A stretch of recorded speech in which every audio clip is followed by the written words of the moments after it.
ಕಾಂಗ್ರೆಸ್ನಲ್ಲಿ ಉದ್ಭವಿಸಿದ್ದ ಬಿಕ್ಕಟ್ಟಿಗೆ ಒಂದು ಅಲ್ಪ ವಿರಾಮ ಕೊಡೋ ನಿಟ್ಟಿನಲ್ಲಿ ಇವತ್ತಿನ ಬ್ರೇಕ್ಫಾಸ್ಟ್ ಮೀಟಿಂಗ್ ದೊಡ್ಡ ಪಾತ್ರವನ್ನು ವಹಿಸಿರುವುದು ಸ್ಪಷ್ಟವಾಗ್ತಾ ಇದೆ.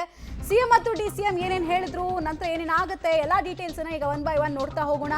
ಅಲ್ಪ ವಿರಾಮ ಇದು, ಕದನ ವಿರಾಮ ಅನ್ನೋದಕ್ಕಿಂತ ಅಲ್ಪ ವಿರಾಮ ಅನ್ನಬಹುದು. ಹೈಕಮಾಂಡ್ಗೆ ಇಬ್ಬರ ಸಂಧಾನದ ರಿಪೋರ್ಟ್ ಕೂಡ ರವಾನೆ ಆಗ್ತಾ ಇದೆ. ಸಿಎಂ ಮತ್ತು ಡಿಸಿಎಂ ರಿಂದ ಈ ವರದಿಯನ್ನ ತರಿಸಿಕೊಳ್ಳಲಾಗ್ತಾ ಇದೆ. ನಾಳೆ ಕಾಂಗ್ರೆಸ್ನ ಸಂಸದೀಯ ಮಂಡಳಿಯ ಸಭೆ ಬೆನ್ನಲ್ಲೇ ಈ ವರದಿ ಕೂಡ ಕ್ರೂಷಿಯಲ್ ಆಗುತ್ತೆ. ಇಬ್ಬರ ವರದಿ ಆಧರಿಸಿ ನಾಳೆ ಹೈಕಮಾಂಡ್ ಸಭೆಯನ್ನು ನಡೆಸುತ್ತೆ. ಸಿಎಂ ಮತ್ತು ಡಿಕೆ ಶಿವಕುಮಾರ್ ನಡುವೆ, ಅವರ ಆಪ್ತರ ನಡುವೆ ನಡೀತಾ ಇದ್ದಂತಹ ಅದು ಒಂದು ರೀತಿ ಬೀದಿ ಕಾಳಗದ ರೀತಿ ಕಾಣಿಸೋದಕ್ಕೆ ಸ್ಟಾರ್ಟ್ ಆಗಿತ್ತು, ವಿಪರೀತ ಹಂತಕ್ಕೆ ಹೋಗ್ತಾ ಇತ್ತು.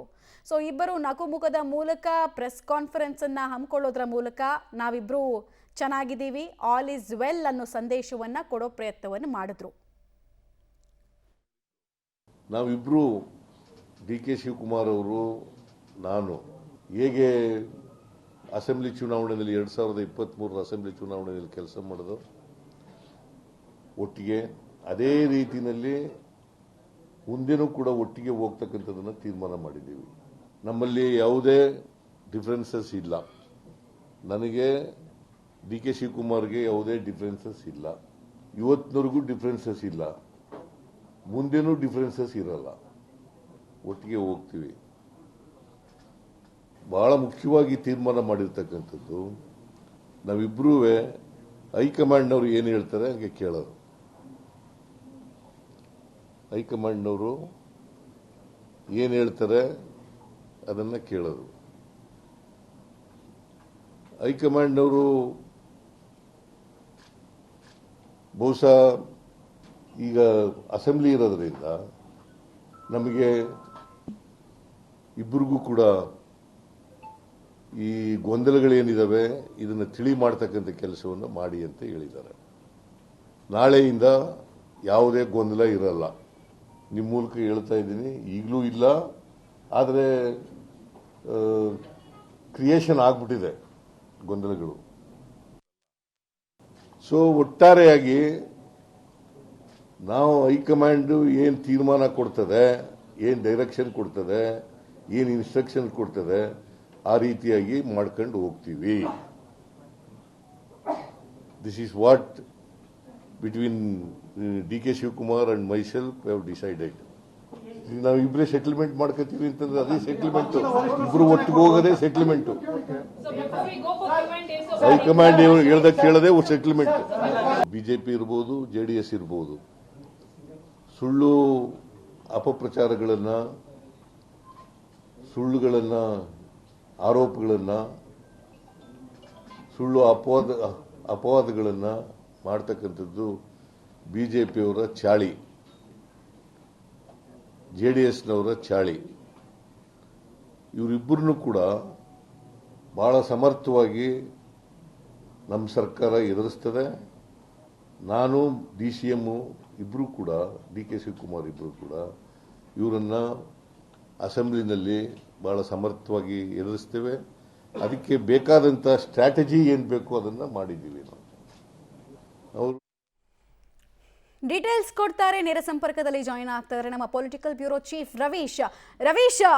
ಇವತ್ತಿನ ಬ್ರೇಕ್ಫಾಸ್ಟ್ ಮೀಟಿಂಗ್ ಅನ್ನು ಅಬ್ಸರ್ವ್ ಮಾಡ್ತಾ ಇದ್ದೆ, ಈ ಕಡೆಗೆ ಪ್ರೆಸ್ ಕಾನ್ಫರೆನ್ಸ್ ಅನ್ನು ಅಬ್ಸರ್ವ್ ಮಾಡ್ತಾ ಇದ್ದೆ. ಸೊ ಎಲ್ಲದರ ಒಟ್ಟಾರೆ ಸಾರಾಂಶ, ಈ meeting directed and scripted by high command, ಅದರ ಪ್ರಕಾರ ನಾವು ನಡ್ಕೊಂಡಿದ್ದೀವಿ, ಸ್ಟೇಟಸ್ ಕೋ ಅನ್ನುವಂತಹ ಮೆಸೇಜ್ ಅನ್ನು ಕೊಡಬೇಕಿತ್ತು, ಇಷ್ಟಕ್ಕೆ ಇದು ಸೀಮಿತ ಅನ್ನೋದನ್ನು ಇಬ್ರು ಹೇಳ್ದಂಗೆ ಕಾಣಿಸ್ತಾ ಇತ್ತು ನನಗೆ ಅಂತ. ಖಂಡಿತವಾಗಿ ಕೂಡ, ಯಾಕೆಂದ್ರೆ ನಾವೇನು ನಿರೀಕ್ಷೆ ಮಾಡಿದ್ವಿ, ನಾವೇನು ಬೆಳಿಗ್ಗೆಯಿಂದ ಹೇಳ್ತಾ ಇದ್ವಿ, ಅದೇ ಆಗಿರ್ತಕ್ಕಂಥದ್ದು.